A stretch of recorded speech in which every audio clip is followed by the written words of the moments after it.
नमस्कार, मी अश्विनी. आशु रेसिपी मराठीमध्ये सर्वांचं खूप खूप स्वागत आहे.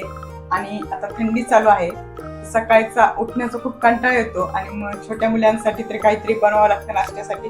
त्यासाठी आपण आधीच बनवून ठेवू शकतो अशी रेसिपी घेऊन आलेली आहे, नानकटाई म्हणजेच.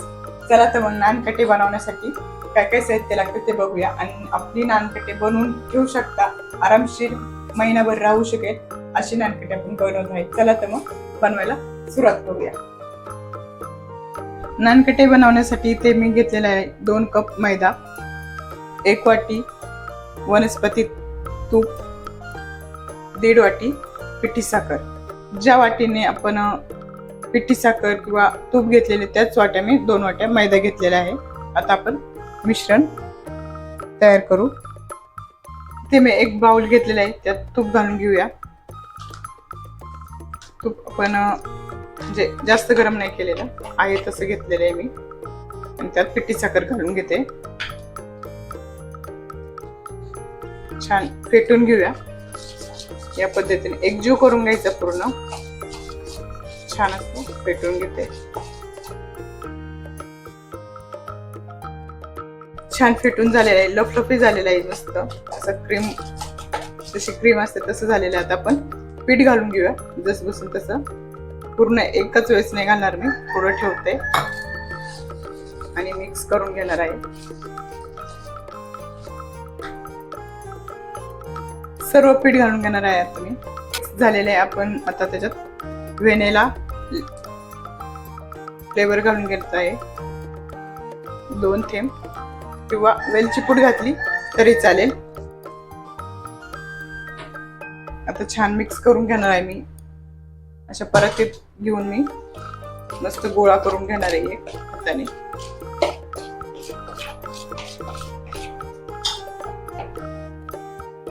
आपल्या घरच्या घरी कुक करायचे त्यासाठी मी तवा घेतलेला आहे, त्यावर मीठ टाकून घेतले आणि त्याच्यात एक छोटी डिश ठेवून घेतलेली. आता एक झाकण घालून मी 10 मिनिटं गरम करून घेणार आहे तवा.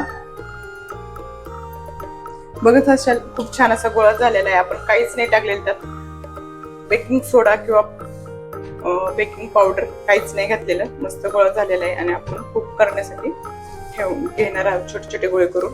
बघा ह्यामध्ये ठेवले. आपण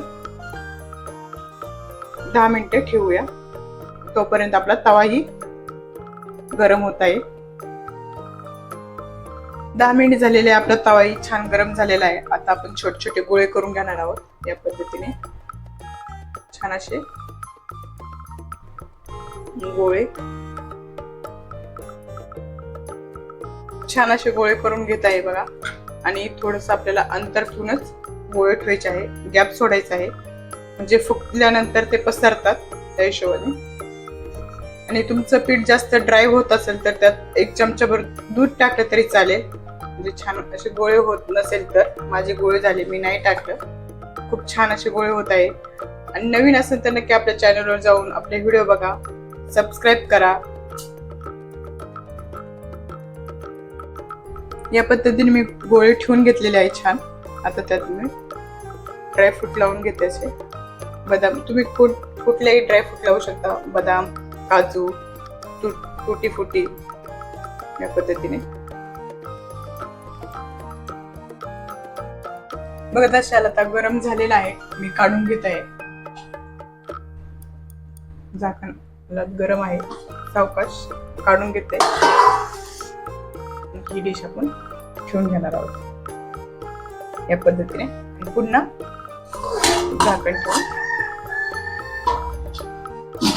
एक 10 मिनिटं आपल्याला कुक करायचं आहे. 10 मिनिट कंप्लीट. 10 मिनिटानंतर आपण चेक करूया.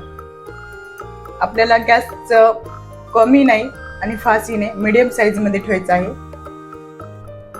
आपण बेक करायला ठेवलेलं 10 मिनिटं झालेले आहे. आपण गॅस बंद करून 5 मिनिटं तसंच ठेवूया. गॅस बंद करून घेतलेला आहे मी आता 5 मिनिटं असंच ठेवूया. 5 मिनिटानंतर आपण उघडून बघूया. 5 मिनिटानंतर मी काढून घेत आहे. बघत असाल खूप छान फुगलेले आहे. आणि आता ही काढून दुसरी थाळी आपण ठेवून घ्या. दुसरी पहिली थाळी काढून घेतलेली आहे, दुसरी थाळी ठेवून घेतलेली. बघा किती फरक वाटतो. पहिले आपण असेच गोळे ठेवले होते, मस्त फुगलेले आहे. आपण अर्ध्या तासानंतर काढून बघणार आहे. बघत असाल आपली नानकटाई खूप छान अशी झालेली आहे. खूप छान झालेली बघा, खूप छान अशी झालेली आहे. नक्की ट्राय करून बघा. एकदम फुसकी अशी झालेली आहे आणि नक्की ट्राय करून बघा. रेसिपी आवडल्यास लाईक करा, शेअर करा, चॅनलला सबस्क्राईब करा. बघत असेल खूप अशी खुसखुशीत झालेली आहे. अगदी जिभेवर ठेवल्यानंतर एकदम विरघळणार अशी झालेली आहे. नक्की ट्राय करून बघा आणि व्हिडिओ कसा वाटला तेही सांगा. चला तर मग बाय सर्वांना. स्वस्त राहा, मस्त राहा आणि मेन म्हणजे आपले व्हिडिओ बघत राहा.